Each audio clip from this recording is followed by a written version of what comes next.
اہل سنت والجماعت کا موقف ہے حضرت حسین رضی اللہ تعالیٰ عنہ شہید ہیں، اللہ نے بہت بڑا درجہ عطا فرما دیا، شہادت وہ منصب ہے۔ قرآن کریم میں اللہ تعالیٰ نے فرمایا لا تقولوا لمن يقتل في سبيل الله اموات بل احياء ولكن لا تشعرون، جو اللہ کے راستے میں مارا جائے وہ مردہ نہیں، وہ زندہ ہے، لیکن تمہیں ان کی حیات کا شعور نہیں ہے۔ شہادت کے لیے تو خود نبی اکرم صلی اللہ علیہ وسلم نے دعا فرمائی تھی لوددت انی اقتل فی سبیل اللہ ثم احیا ثم اقتل ثم احیا ثم اقتل ثم احیا ثم اقتل، میں چاہتا ہوں اللہ کے راستے میں شہید ہو جاؤں، پھر زندہ کیا جاؤں، پھر شہید ہو جاؤں، پھر زندہ کیا جاؤں۔ تو اللہ تعالیٰ نے حضرت حسین کو، اہل بیت کے لوگوں کو بلند مقام عطا فرما دیا، شہادت کا درجہ عطا فرما دیا۔ تو اس واقعے میں ہمارے لیے سبق اور نتیجہ یہ ہے کہ اسلام کے لیے، اسلام کی آبیاری کے لیے اگر ضرورت پڑے تو انسان اپنی اور اپنی اولاد کا خون دینا پڑے تو اس کے لیے بھی وہ تیار رہے۔ الحمدللہ نحمدہ ونستعینہ ونستغفرہ ونؤمن بہ ونتوکل علیہ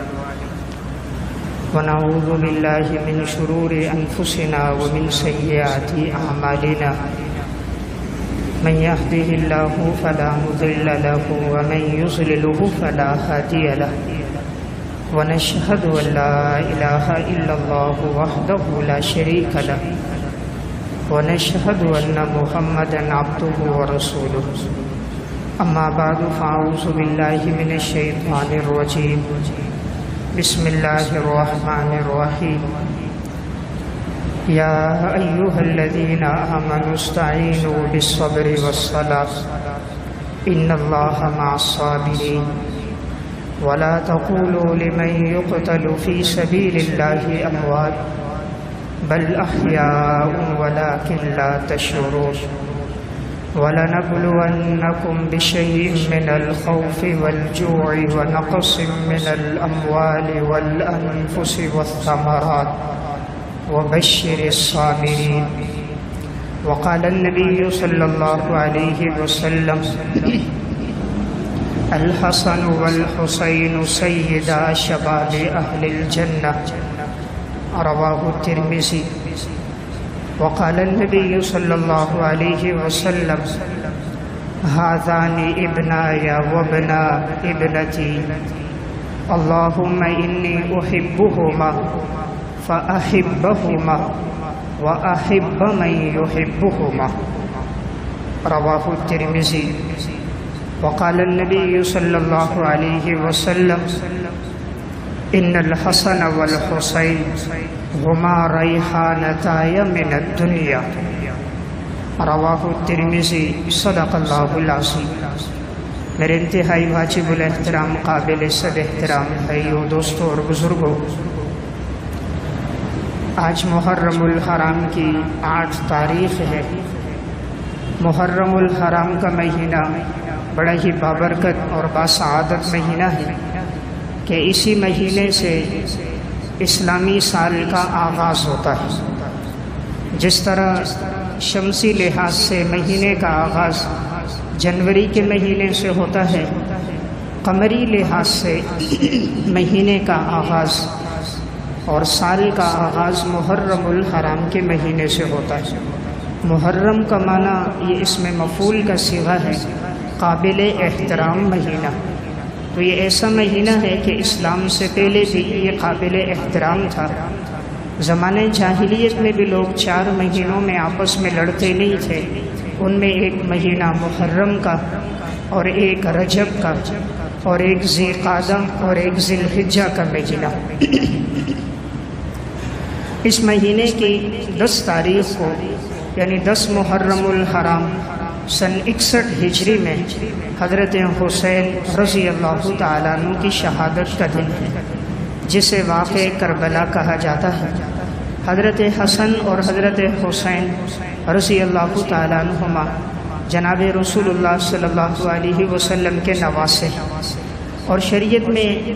دین اسلام میں ان کے بڑے مناقب اور فضائل ہیں۔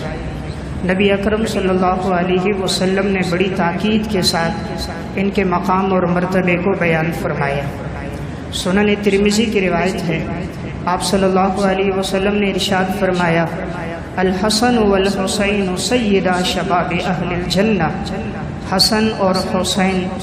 جنت کے نوجوانوں کے سردار ہیں۔ حسن اور حسین جنت کے نوجوانوں کے سردار۔ نبی اکرم صلی اللہ علیہ وسلم نے ارشاد فرمایا، ہما ابنایا وابنتا ابنتی، یہ دونوں میرے بیٹے ہیں اور یہ دونوں میری بیٹی کے بیٹے ہیں، یعنی حضرت فاطمہ کے صاحبزادے ہیں۔ آپ نے فرمایا، اللہم انی احبہما فاحبہما واحب من یحبہما، یا اللہ میں ان دونوں سے محبت کرتا ہوں، حسن اور حسین سے، اے اللہ تو بھی ان سے محبت فرما، اور جو ان سے محبت کرے اے اللہ تو ان سے بھی محبت فرما۔ نبی اکرم صلی اللہ علیہ وسلم خطبہ دے رہے تھے، سنن ترمذی کی روایت ہے، حضرت حسن اور حضرت حسین رضی اللہ تعالیٰ عنہما چلتے ہوئے آ رہے تھے، اس وقت بچے تھے، سرخ دھاری دار لباس انہوں نے پہنا ہوا تھا۔ جب یہ چلتے ہوئے آتے تھے تو ان کے قدم لڑکھڑاتے تو گر جاتے، پھر چند قدم رکھتے تو بچے تھے دوڑ رہے تھے تو گر جاتے، تو رسول اللہ صلی اللہ علیہ وسلم نے اپنا خطبہ چھوڑا اور حضور گئے اور حضرت حسن کو اور حضرت حسین کو اٹھایا اور لا کر اپنے سامنے بٹھا دیا،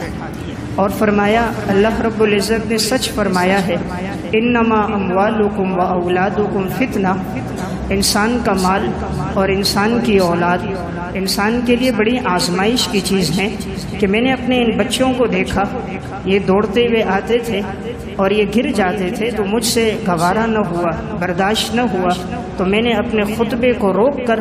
اپنے ان دونوں بچوں کو اٹھایا اور اپنے سامنے لا کر بٹھایا۔ اس سے معلوم ہوتا ہے حضرات حسنین کا مقام جناب رسول اللہ صلی اللہ علیہ وسلم کے ہاں کتنا ہے، کہ آپ نے خطبہ چھوڑ کر ان دونوں کو اٹھا کر آپ نے اپنے سامنے بیٹھایا۔ نبی اکرم صلی اللہ علیہ وسلم ایک موقع پر، سنن ترمذی کی روایت ہے، آپ نے حضرت فاطمہ سے کہا، میرے بچوں کو بلاؤ۔ حضرت حسن اور حسین آئے تو آپ نے فَيَشُمُّهُمَا وَيَزُمُّهُمَا إِلَيْهِ، آپ نے ان کو اپنے قریب کیا اور یوں سونگنے لگ گئے، جیسے انسان اپنی اولاد کو قریب کرتا ہے، اپنے قریب کر کے سونگتا ہے، اپنے سینے سے لگاتا ہے، چمٹاتا ہے، تو آپ نے حسن حسین کو سینے سے لگایا اور یوں چومنے لگ گئے، بوسہ دینے لگ گئے، سونگنے لگ گئے، جیسے انسان اپنی اولاد کے ساتھ چومتا ہے اور بوسہ دیتا ہے۔ تو گویا رسول اللہ صلی اللہ علیہ وسلم کو ان سے بڑی محبت تھی۔ سنن ترمذی کی روایت ہے، حضرت اسامہ بن زید رضی اللہ تعالیٰ عنہ فرماتے ہیں، ایک دفعہ میں نکلا تو میں نے دیکھا آپ صلی اللہ علیہ وسلم نے چادر ڈالی ہوئی ہے، اور آپ نے ایک طرف کسی بچے کو اٹھایا اور دوسری طرف بھی کسی بچے کو اٹھایا ہوا ہے، اور آپ کے اوپر چادر ہے، تو میں پہچان نہ سکا کہ آپ نے کن بچوں کو اٹھایا ہوا ہے۔ تو جب میں حضور کے قریب گیا تو آپ صلی اللہ علیہ وسلم نے چادر ہٹائی تو میں نے دیکھا آپ کے ایک پہلو میں حسن تھے اور دوسرے پہلو میں حسین تھے۔ حضور نے فرمایا، یہ دونوں میرے بیٹے ہیں اور میں ان سے محبت کرتا ہوں، یا اللہ جو ان سے محبت کرے تو ان سے بھی محبت فرما۔ تو احادیث مبارکہ میں بڑی تاکید کے ساتھ آپ صلی اللہ علیہ وسلم نے ان کے فضائل کو بیان فرمایا۔ تو اس لیے اہل سنت والجماعت کا نظریہ ہے کہ اہل بیت سے محبت کرنا، ازواج مطہرات سے محبت کرنا، حضرات صحابہ اکرام سے محبت کرنا، حضرت حسن حسین رضی اللہ تعالیٰ عنہ سے محبت رکھنا ہمارے ایمان کا حصہ ہے۔ تو اللہ تعالیٰ نے جو ان کو مقام اور مرتبہ دیا ہے کہ دنیا میں کوئی انسان ان کے مقام کو بعد میں آنے والے لوگوں میں نہیں پہنچ سکتا۔ حضرت حسین رضی اللہ تعالیٰ عنہ کی جو شہادت ہوئی، جسے واقعہ کربلا کہا جاتا ہے، اس کا پس منظر یہ تھا، میں بات ذرا تمہید سے عرض کروں گا، بات سمجھنا آسان ہو۔ آپ صلی اللہ علیہ وسلم جب مدینہ تشریف لائے تھے ہجرت کر کے، اس وقت یہود کے 3 قبیلے مدینہ میں آباد تھے۔ ایک قبیلہ بنو قریظہ تھا، ایک بنو نذیر تھا اور ایک بنو قینقاع تھا۔ آپ صلی اللہ علیہ وسلم کا ان کے ساتھ معاہدہ تھا کہ تم ہم سے نہیں لڑو گے، ہم تم سے نہیں لڑیں گے، لیکن اگر باہر سے کوئی دشمن لڑنے آئے تو مل کر مقابلہ کریں گے۔ لیکن یہودیوں میں وفا نہیں ہے، یہ ازل سے اسلام کے دشمن رہے۔ تو اب انہوں نے صلح تو کر لی، لیکن یہ پس منظر اور پس پشت یہ لوگ مشرکین مکہ کا ساتھ دیتے تھے۔ جب بھی مشرکین لڑنے کے لیے آتے تو یہود ان کے ساتھ ہوتے اور مسلمانوں کی عہد شکنی کرتے۔ آپ صلی اللہ علیہ وسلم کو جب پتہ چل گیا تو آپ نے خیبر کے موقع پر یہودیوں کو مدینہ سے آپ نے نکال دیا تھا اور خیبر میں آباد کر دیا تھا۔ پھر حضرت عمر رضی اللہ تعالیٰ عنہ کا جب دور آیا تو انہوں نے ان کو خیبر سے بھی نکال دیا، اور آپ کی جو وصیت تھی اخرج الیہود من جزیرۃ العرب، کہ یہود کو جزیرہ عرب سے نکال دو، حضرت عمر رضی اللہ تعالیٰ عنہ نے اپنے دور میں انہیں جزیرہ عرب سے نکال دیا تھا۔ اب یہودیوں کو اسلام سے چونکہ ازل سے دشمنی ہے اور یہ کبھی بھی مسلمانوں کے خیرخواہ نہیں ہو سکتے، تو انہوں نے سوچا کہ ہم مسلمانوں کو کس طرح نقصان پہنچائیں۔ اب بظاہر ان کے سامنے کوئی راستہ نہیں تھا، اسلام پھیلتا جا رہا تھا۔ رسول اللہ صلی اللہ علیہ وسلم کا جب انتقال ہوا ہے سن 11 ہجری میں، اس وقت تک دین اسلام 11 لاکھ مربع میل پر پھیل چکا تھا۔ حضرت ابو بکر رضی اللہ تعالیٰ عنہ جب خلافت پر آئے، 2 سال ان کی خلافت رہی تو 13 لاکھ مربع میل پر اسلام پھیل گیا۔ سن 13 ہجری میں حضرت عمر رضی اللہ تعالیٰ عنہ جب خلیفہ بنے اور ان کی خلافت 10 سال رہی، سن 24 ہجری 1 محرم الحرام کو حضرت عمر رضی اللہ تعالیٰ عنہ کی جب شہادت ہوئی تھی تو دین اسلام 22 لاکھ مربع میل پر پھیل چکا تھا۔ حضرت عثمان رضی اللہ تعالیٰ عنہ سن 24 ہجری میں جب خلیفہ بنے، 12 سال خلافت کی، سن 35 ہجری 18 ذی الحجہ حضرت عثمان رضی اللہ تعالیٰ عنہ کی شہادت ہے۔ اس وقت تک دین اسلام 36 لاکھ مربع میل پر پھیل چکا تھا۔ اب یہودیوں نے دیکھا کہ حضرت عمر کے دور میں اسلام پھیلتا جا رہا ہے۔ حضرت عمر کے دور میں کوئی فتنہ اس لیے سامنے نہیں آیا، حضرت عمر رضی اللہ تعالیٰ عنہ کے مزاج میں سختی تھی، اگر کوئی فتنہ سامنے آتا تو فوراً ہی اس کی سرکوبی کرتے اور فتنہ دب جاتا تھا، اس لیے جتنے فتنے تھے اس دور میں ان میں کوئی فتنہ ظاہر نہ ہوا۔ حضرت عمر کی شہادت کے بعد جب حضرت عثمان رضی اللہ تعالیٰ عنہ خلیفہ بنے، ابتدائی 6 سال بڑے عروج کے ساتھ اسلام پھیلتا رہا۔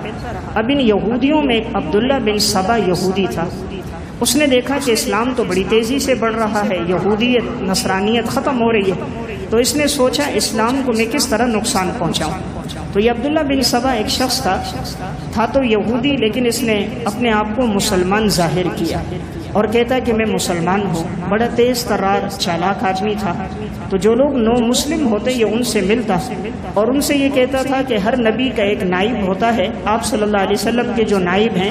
وہ حضرت علی رضی اللہ تعالیٰ، خلافت کے مستحق حضرت علی ہیں،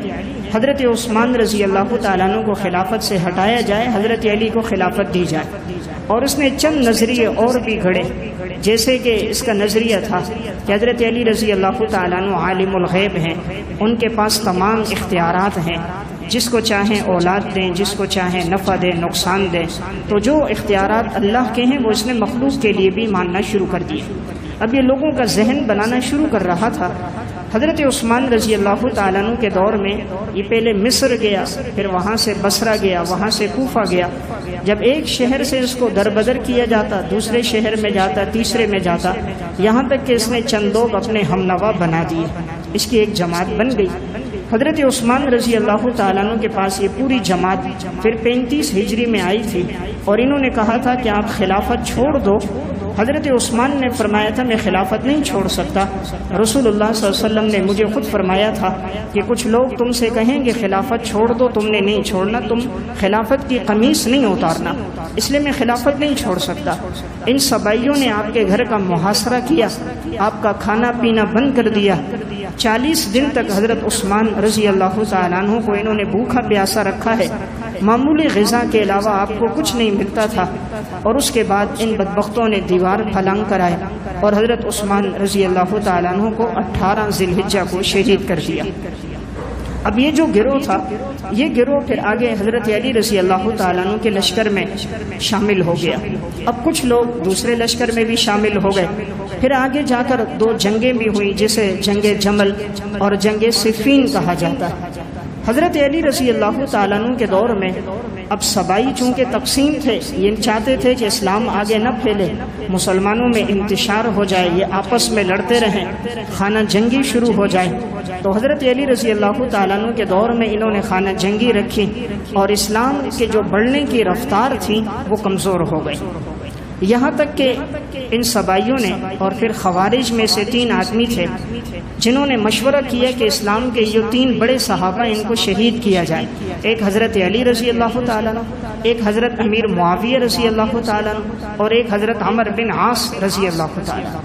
مشورہ تھا کہ فجر کی نماز میں ایک ایک آدمی کو مقرر کیا تھا کہ جہاں سے وہ آئیں گے تم نے حملہ کر کے ان کو شہید کرنا ہے۔ حضرت علی رضی اللہ تعالیٰ عنہ جب نکلے تو عبد الرحمن ابن ملجم بدبخت دروازے کے پیچھے چھپا ہوا تھا،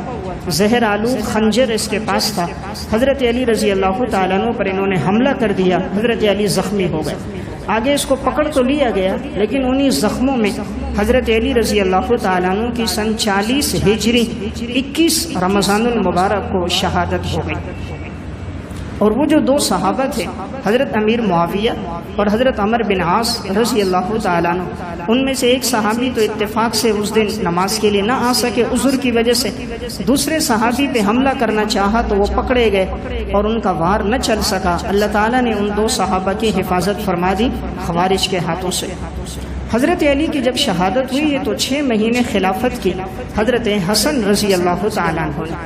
اور 6 مہینے کی خلافت کے بعد انہوں نے صلح کر دی حضرت امیر معاویہ رضی اللہ تعالیٰ عنہ کے ساتھ،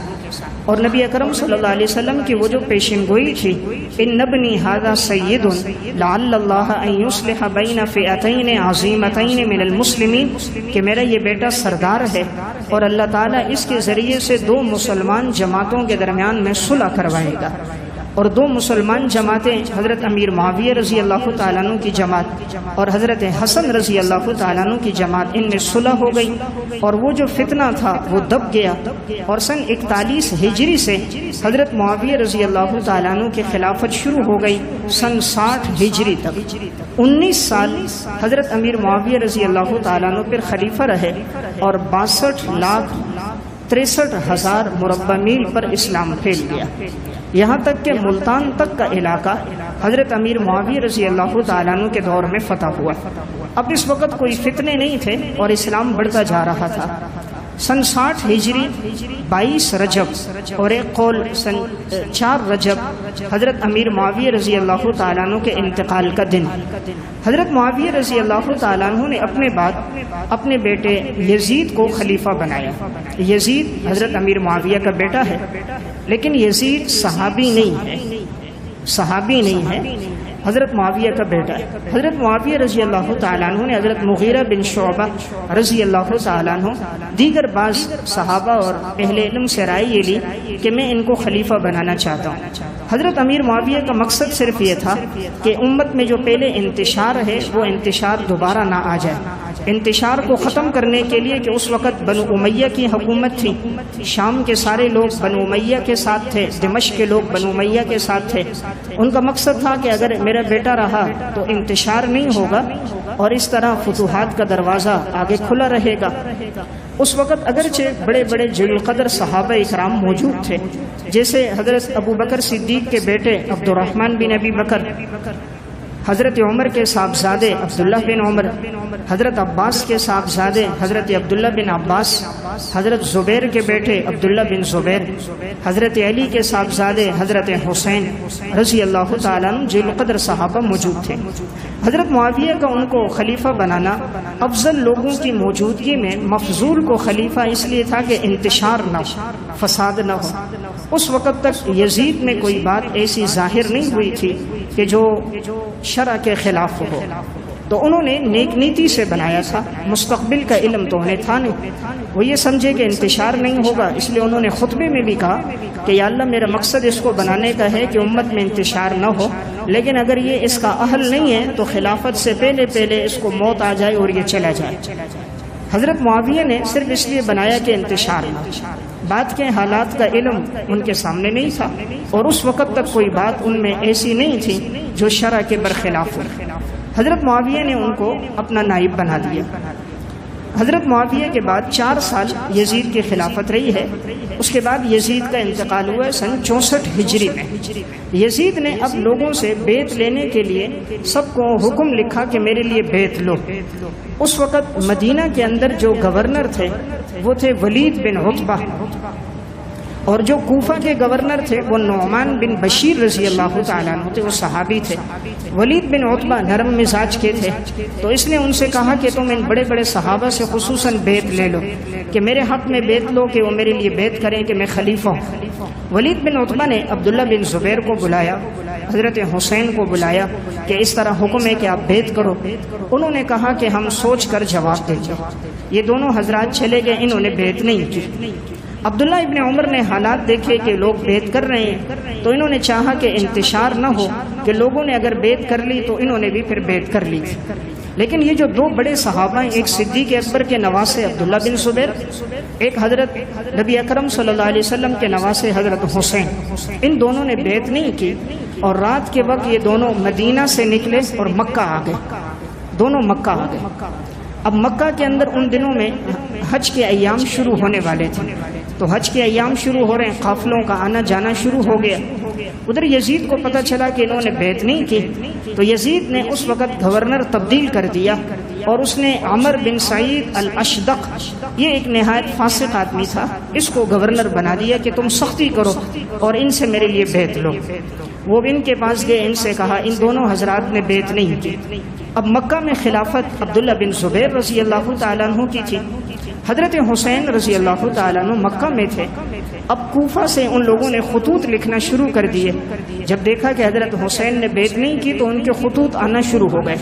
خصوصاً حج کے ایام میں بڑی کثرت کے ساتھ خطوط آئے کہ پھل پک چکے ہیں، نوجوان آپ کے انتظار میں ہیں، اور بچے چاہتے ہیں کہ ہم آپ کو دیکھیں، اس لیے آپ جلدی سے کوفہ آ جائیں۔ اور یہ اتنی تعداد میں خطوط آئے کہ ایک قول کے مطابق 1800 خطوط تھے، بوریوں میں بھر بھر کے خطوط آتے رہے۔ حضرت حسین نے دیکھا جب خطوط اتنی کثرت سے تو وہ سمجھے شاید واقعی ان لوگوں کو مجھ سے محبت ہے، مجھے بلانا چاہ رہے ہیں، تو حضرت حسین رضی اللہ تعالیٰ عنہ نے جانے کا ارادہ کیا۔ عبداللہ بن عباس کے پاس آئے، انہوں نے مشورہ دیا کہ آپ مت جاؤ، اس لیے کہ یہ لوگ وفادار نہیں ہیں۔ آپ سے پہلے آپ کے والد حضرت علی رضی اللہ تعالیٰ عنہ کے ساتھ بھی انہوں نے بے وفائی کی، یہاں تک کہ ان کی شہادت ہوئی۔ آپ کے بھائی حضرت حسن پر بھی انہوں نے زہر آلود تیر چلایا، بے وفائی کی، تو یہ وفادار نہیں ہے، آپ مت جاؤ۔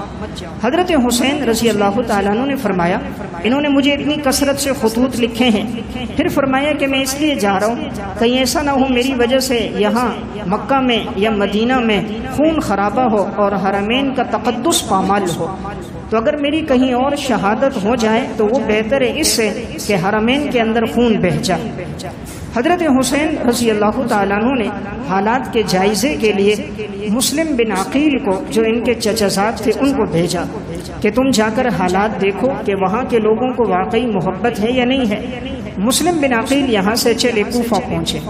اس وقت کوفہ میں چونکہ گورنر نعمان بن بشیر رضی اللہ تعالیٰ عنہ تھے، وہ صحابی تھے، وہ نرم مزاج تھے، اہل بیت سے بڑی محبت کرنے والے تھے،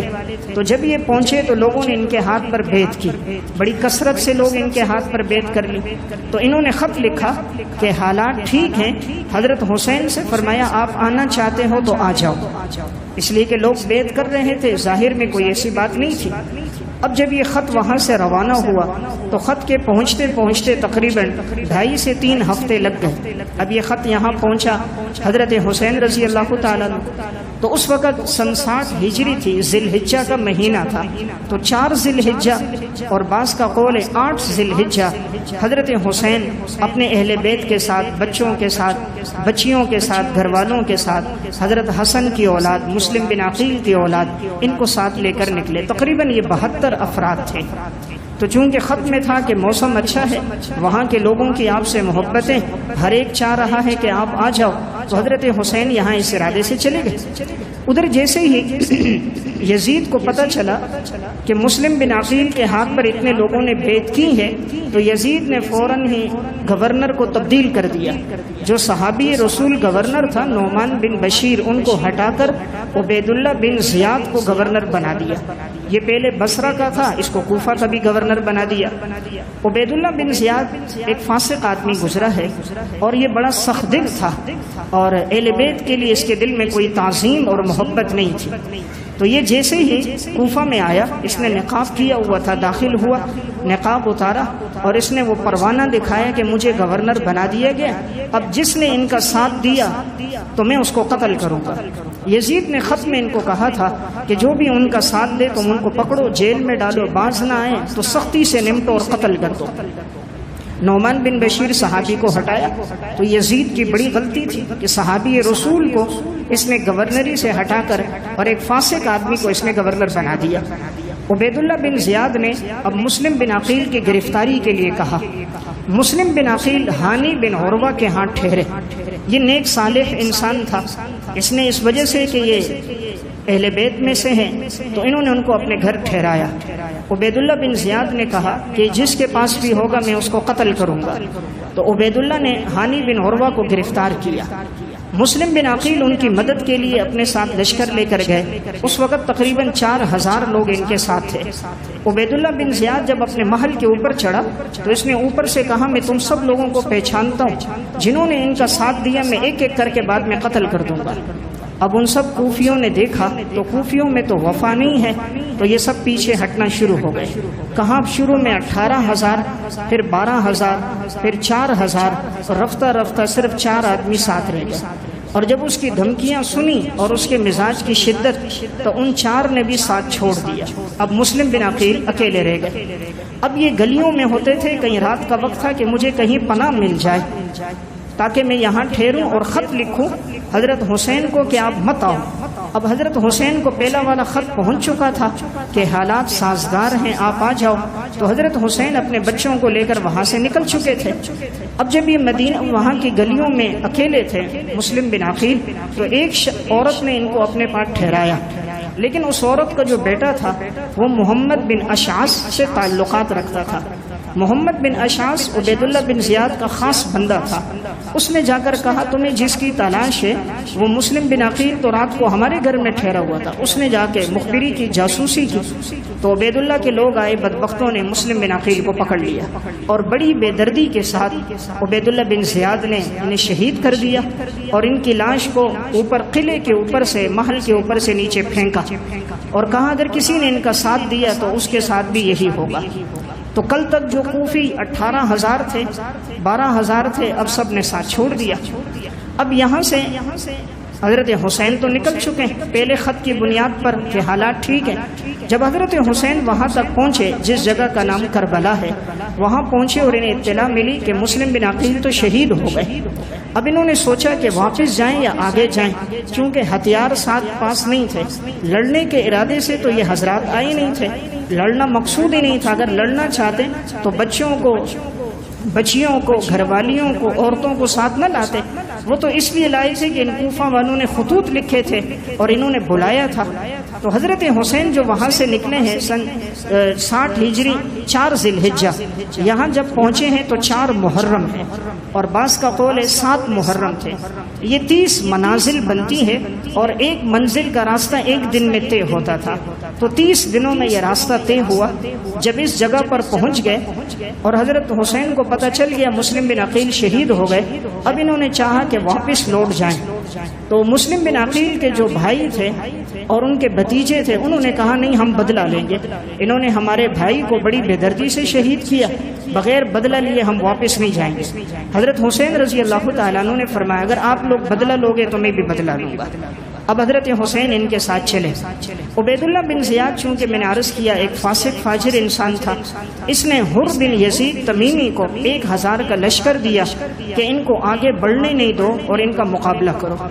اور پیچھے سے عمر بن سعد کو 4000 کا لشکر دیا۔ اب یہ لشکر وہاں سے نکل کر آ گئے۔ عمر بن سعد چاہتے تھے کسی طرح جنگ نہ ہو، آپس میں نباہ ہو جائے،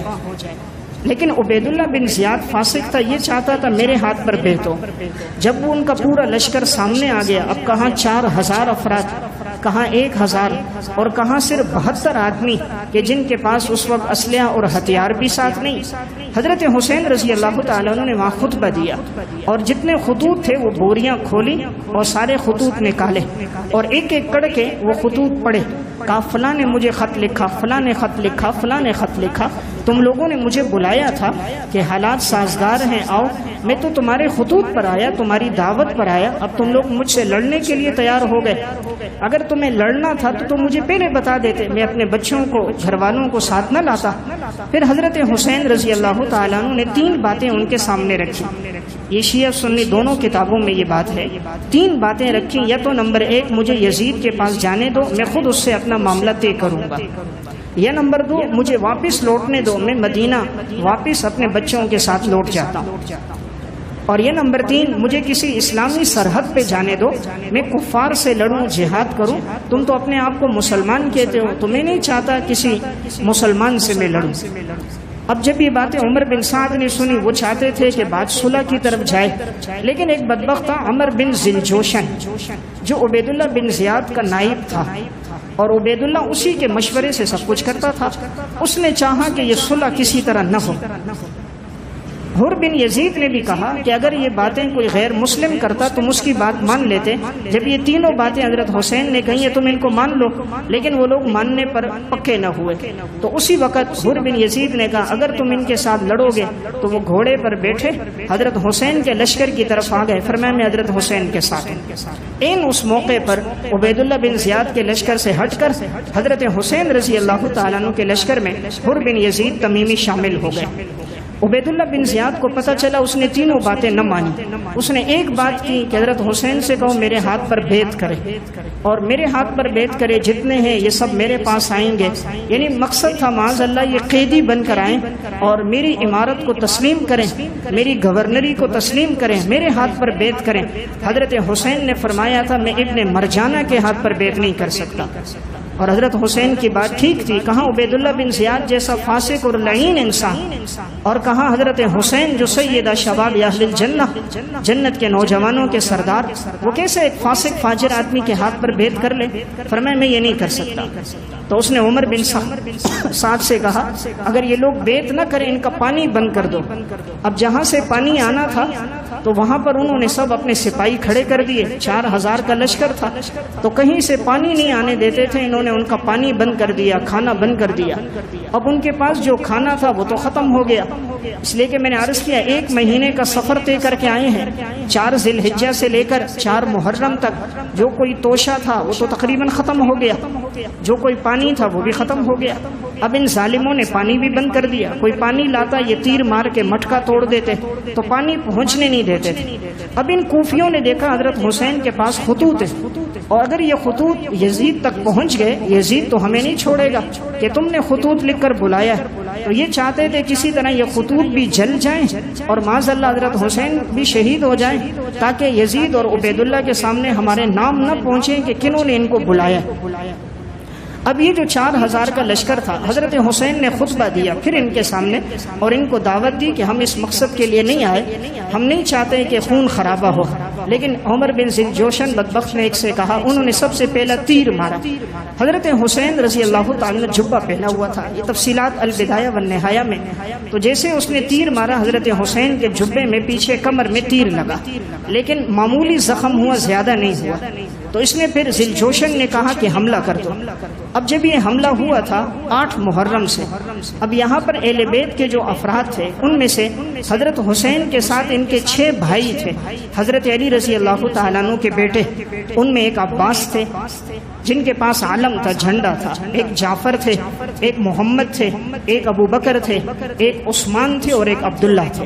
اور حضرت حسین کے 2 بیٹے تھے جنہیں علی اکبر اور عبداللہ کہا جاتا ہے، اور حضرت حسن کے 3 بیٹے تھے، محمد تھا، قاسم تھا، عبداللہ تھا، جعفر کے عبداللہ بن جعفر کے 2 بیٹے تھے، عون اور نمبر 2 محمد،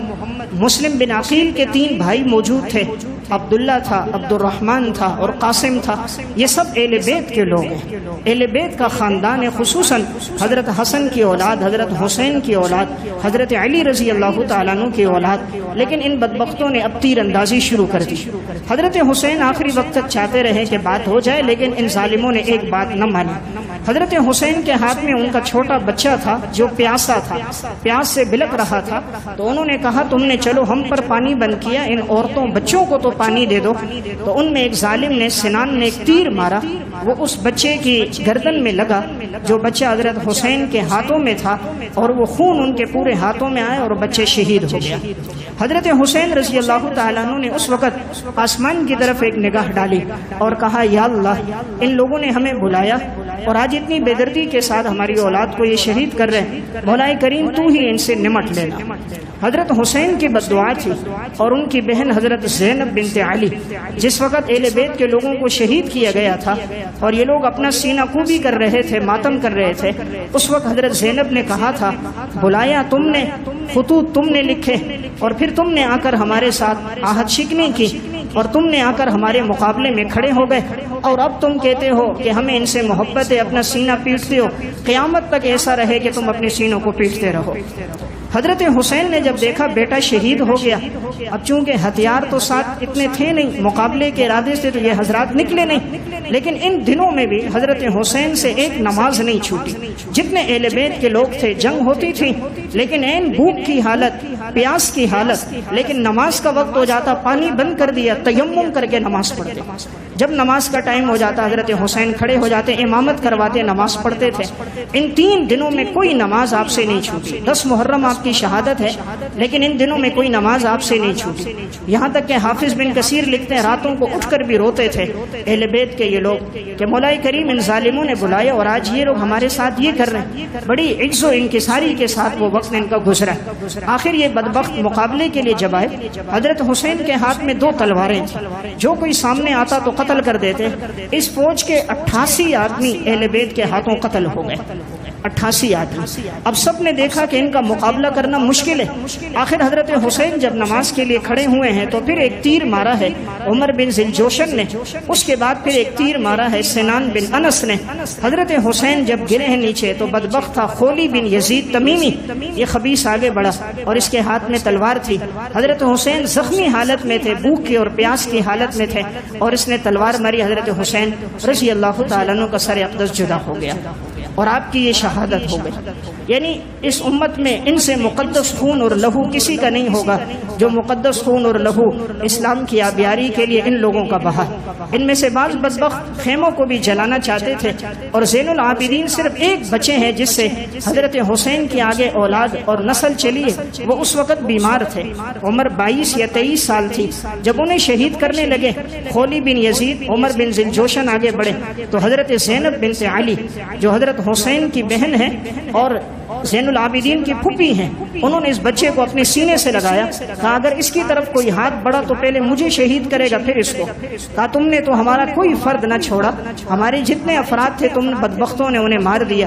اب آخر وہ لوگ ان کی طرف نہ بڑھ سکے۔ بعد میں جو نسل چلی ہے وہ حضرت زین العابدین رحمت اللہ علیہ سے چلی ہے۔ ان خبیثوں نے جب حضرت حسین رضی اللہ تعالیٰ عنہ کا سر اقدس جدا کیا گیا تھا، اس وقت جب خون سب پڑا ہوا تھا، اہل بیت کے لوگوں کے اعضاء گرے ہوئے تھے، اس وقت حضرت زینب نے خطبہ دیا تھا۔ حضرت زینب حضرت علی کی بیٹی، حضرت حسین کی بہن، فرمایا تھا یا محمد یا محمد ھذا حسین العرا مزمل الاعضاء، صبایا کو بنایا کہ اے حسین، اے محمد صلی اللہ علیہ وسلم، آج تو دیکھ یہ حسین ہے جو ایک چٹیل میدان میں پڑے ہوئے ہیں اور ان کے اعضاء کے ٹکڑے کر دیے گئے اور ان کا جسم خون آلود ہے اور ان کی بیٹیوں کو قیدی بنا دیا گیا اور ان کی اولادوں کے آج اعضاء کاٹ دیے گئے۔ اے محمد تجھے خبر پہنچ جائے، یعنی تیری امت کے ان بدبختوں نے ہمارے ساتھ یہ سلوک کیا۔ آخر ان میں جو ظالم تھا سنان بن انس حضرت حسین رضی اللہ تعالیٰ عنہ کا سر لے کر گیا عبید اللہ بن زیاد کے پاس کہ مجھے ان سے انعام ملے گا۔ ان کے پاس گیا اور کہا اشعار پڑھے جس کا مفہوم تھا کہ تم میرے گھوڑے کو سونے اور چاندی سے بھر دو، اس لیے کہ میں سب سے افضل ترین انسان کا سر کاٹ کر لایا۔ تو یہ عبید اللہ بن زیاد فاسق کے ہاتھ میں چھڑی تھی اور یہ چھڑی حضرت حسین رضی اللہ تعالیٰ عنہ کا سر اقدس تھا، تو یہ کبھی ہونٹوں پہ لگاتا، کبھی رخسار پہ لگاتا، تو کہتا تھا لوگ کہتے ہیں بڑا حسین ہے۔ حضرت انس بن مالک وہاں تھے، انہوں نے کہا اس چھڑی کو ہٹا دے، میں نے ان ہونٹوں پر رسول اللہ صلی اللہ علیہ وسلم کے ہونٹوں کو لگتا ہوا دیکھا۔ ظالم اس چھڑی کو ہٹا، ان ہونٹوں پر میں نے حضور کے ہونٹوں کو لگتا ہوا دیکھا۔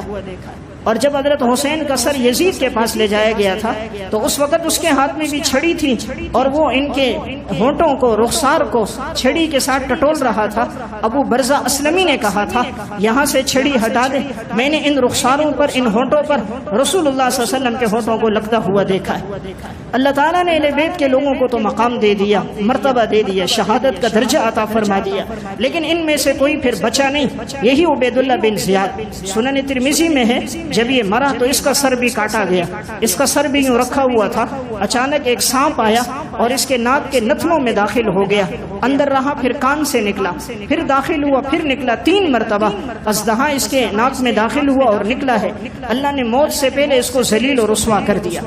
حضرت حسین کو شہید کرنے والے جتنے بھی تھے، مختار بن ابی عبید ثقفی کا دور آیا، اس نے ایک ایک کو پکڑ پکڑ کر سب کو قتل کر دیا، کوئی نہ بچا۔ جس نے حضرت حسین رضی اللہ تعالیٰ عنہ کا سر مبارک کاٹا تھا، اس کو پکڑا گیا، جسم کو آگ لگائی گئی، گدھے کی کھال میں لپیٹ دیا گیا اور پھر گھوڑوں کے ذریعے اس کے جسم کو رونگ دیا گیا۔ سنان بن انس، خولی بن یزید، تو کوئی بھی نہ بچا۔ اللہ نے آخرت سے پہلے پہلے دنیا میں بھی ان تمام لوگوں کو عبرتناک سزا عطا فرما دی۔ اہل بیت کا خون گرا مقدس خون تھا، اسلام کی آبیاری کے لیے ان لوگوں نے اپنے خون کی قربانی دی۔ مجھے اور آپ کو اس واقعے کربلا میں ایک درس ہے، اگر اسلام کی آبیاری کے لیے جنت کے نوجوانوں کے سردار اپنا خون دے سکتے ہیں، مجھے اور آپ کو بھی اگر موقع ملے اسلام کے اس گلستان کو آبیاری کے لیے خون دینا پڑے، ہمیں اپنی اولاد کا خون دینا پڑے، تو ہمیں بھی اس کے لیے تیار رہنا چاہیے۔ اس واقعے میں ہمارے لیے ایک سبق یہ ہے کہ جس کو انسان باطل سمجھے اپنے موقف پہ ڈٹ جائے، عزیمت کا راستہ اختیار کر لے اور کسی فاسق کے ہاتھ پر بیعت نہ کرے۔ تو اسی طرح حضرت حسین نے بھی عبید اللہ بن زیاد ایک فاسق آدمی کے ہاتھ پر بیعت نہیں کی، تو ان کے مقابلے میں یزید نے جو کیا اس نے بدبختی کی، گورنر اس نے تبدیل کیا، اس کے دور میں واقع ہررا ہوا، بیت اللہ پر چڑھائی اس نے کی، اس لیے یزید ایک فاسق، فاجر اور پلیت انسان تھا۔ اہل سنت والجماعت کا موقف ہے حضرت حسین رضی اللہ تعالیٰ عنہ شہید ہیں، اللہ نے بہت بڑا درجہ عطا فرما دیا۔ شہادت وہ منصب ہے، قرآن کریم میں اللہ تعالیٰ نے فرمایا لا تقولوا لمن يقتل في سبيل الله اموات بل احیاء ولكن لا تشعرون، جو اللہ کے راستے میں مارا جائے وہ مردہ نہیں، وہ زندہ ہے، لیکن تمہیں ان کی حیات کا شعور نہیں ہے۔ شہادت کے لیے تو خود نبی اکرم صلی اللہ علیہ وسلم نے دعا فرمائی تھی لوددت انی اقتل فی سبیل اللہ ثم احیا ثم اقتل ثم احیا ثم اقتل ثم احیا ثم اقتل، میں چاہتا ہوں اللہ کے راستے میں شہید ہو جاؤں، پھر زندہ کیا جاؤں، پھر شہید ہو جاؤں، پھر زندہ کیا جاؤں۔ تو اللہ تعالیٰ نے حضرت حسین کو، اہل بیت کے لوگوں کو بلند مقام عطا فرما دیا، شہادت کا درجہ عطا فرما دیا۔ تو اس واقعے میں ہمارے لیے سبق اور نتیجہ یہ ہے کہ اسلام کے لیے، اسلام کی آبیاری کے لیے اگر ضرورت پڑے تو انسان اپنی اور اپنی اولاد کا خون دینا پڑے تو اس کے لیے بھی وہ تیار رہے۔ اس واقعے میں ہمارے لیے سبق یہ ہے حضرت حسین کی شہادت ہے، شہادت بہت بڑا درجہ ہے۔ اسلام کا حکم ہمیں صبر و تحمل کا ہے، اسلام جزا فضا کا، سینہ کوبی کا، ماتم کا حکم نہیں دیتا، اسلام ہمیں حکم دیتا ہے صبر کرنے کا۔ اگر اسلام میں جزا فضا ہوتا تو 12 ربیع الاول کو جزا فضا ہوتا، سینہ کوبی ہوتی جس دن امام الانبیاء، سرکار دو عالم، تاجدار مدینہ جناب رسول اللہ صلی اللہ علیہ وسلم کا انتقال ہوا۔ حضور سے بڑا صدمہ امت میں کسی کا صدمہ نہیں، لیکن حضور کے انتقال پر بھی جزا فضا نہیں ہوا۔ آپ نے امت کو صبر کی تلقین کی ہے، لیس منا من ضرب الخدود وشق الجیوب ودعا بدعوى الجاہلیہ، وہ ہم میں سے نہیں جو اپنے گریبان کو پھاڑے، جو اپنے سینہ کوبی کرے، جو رخساروں کو پیٹے، جاہلیت کی طرح چیخ و پکار کرے، وہ ہم میں سے نہیں۔ تو اسلام میں جزا فضا نہیں ہے۔ اگر ہوتا صدیق اکبر کی وفات پہ ہوتا، 22 لاکھ مربع میل کے خلیفہ حضرت عمر جن کی شہادت محراب میں ہوئی، نماز کی حالت میں ہوئی، ابو لؤلؤ فیروز مجوسی نے حملہ کیا، ان کی شہادت پہ ہوتا، یا حضرت عثمان پر کہ جنہوں نے مسجد نبوی کے لیے جگہ خرید کر دی، جنہیں جنت کی بشارتیں لسان نبوت سے ملی، 40 دن جو بھوکے پیاسے رہے ہیں، لیکن ان کی شہادت پہ بھی جزا فضا نہیں۔ اسلام کا حکم صبر کا ہے، اسلام ہمیں صبر کی تلقین کرتا ہے۔ پھر شہادت تو ایک بہت بڑا مقام ہے، ایک بہت بڑا مرتبہ ہے۔ جزا فضا ہوتا تو سید الشہداء حضرت حمزہ رضی اللہ تعالیٰ عنہ پر کہ احد میں ان کے جسم کے 17 ٹکڑے کر دیے گئے تھے، کہ امام الانبیاء کی آنکھیں بھی اشک بار ہو گئی تھی، اور سید الشہداء کا لقب رسول اللہ صلی اللہ علیہ وسلم نے جنہیں عطا فرمایا تھا، لیکن جب بھی احد کا دن آیا ہے آپ نے کبھی اس کا حکم نہیں دیا۔ حضور کی وفات پر دین مکمل ہو گیا. سن 11 ہجری میں دین مکمل ہوا ہے. واقع کربلا سن 61 ہجری میں ہے. الیوم اکملت لکم دینکم واتممت علیکم نعمتی ورضیت لکم الاسلام دینا. ہمارے لیے حکم یہ ہے 9 اور 10 کل اور 12 کا دن روزے کا دن ہے کہ آپ صلی اللہ علیہ وسلم نے فرمایا تھا کہ جو آدمی عاشورہ کے دن روزہ رکھے گا اللہ اس کے 1 سال کے گناہ معاف فرما دے گا.